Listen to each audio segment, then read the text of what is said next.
काबर जाबे ते मैं के बाबू के गाई डोला का मुंह धरे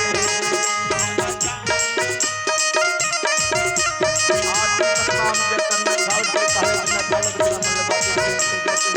हां बहुत गुरु चरणों गुरु चरणों के नाम रहो सब परिवार के बताओ बोलो नाम का जय है।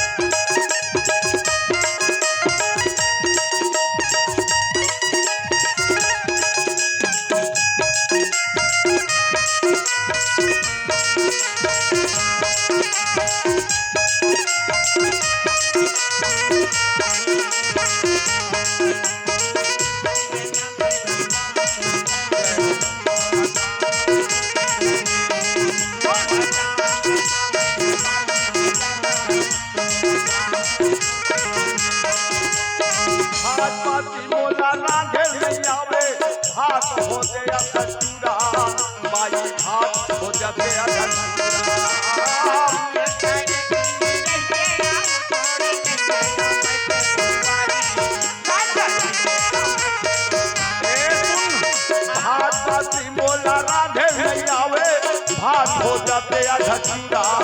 बाई भात हो जाते अधचूरा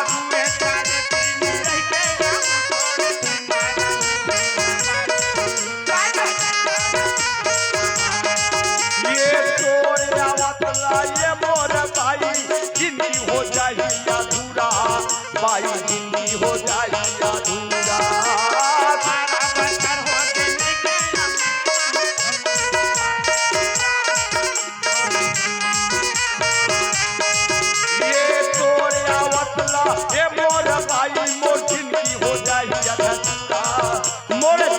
हो जाए अधूरा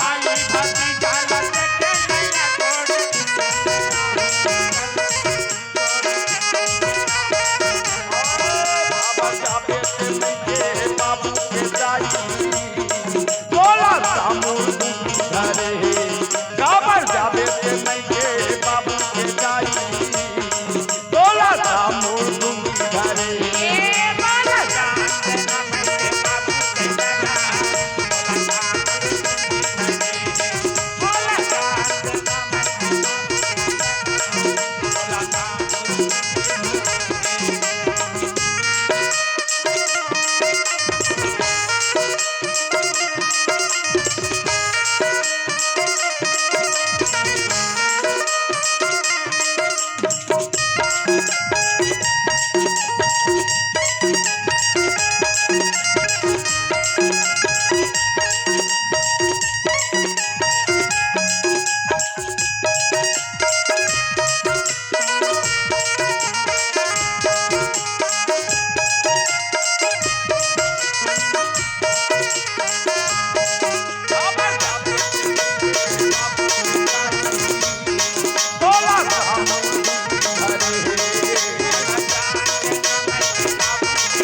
परिवार